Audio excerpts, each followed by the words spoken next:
ويبشر المؤمنين الذين يعملون الصالحات أن لهم أجرا حسنا ماكثين فيه أبدا وينذر الذين قالوا اتخذ الله ولدا ما لهم به من علم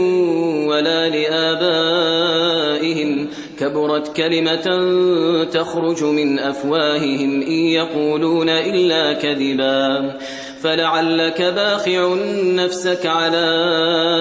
آثارهم إن لم يؤمنوا بهذا الحديث أسفا إنا جعلنا ما على الأرض زينة لها لنبلوهم أيهم أحسن عملا وإنا لجاعلون ما عليها صعيدا جرزا أم حسبت أن أصحاب الكهف والرقيم كانوا من آياتنا عجبا إذ أوى الفتية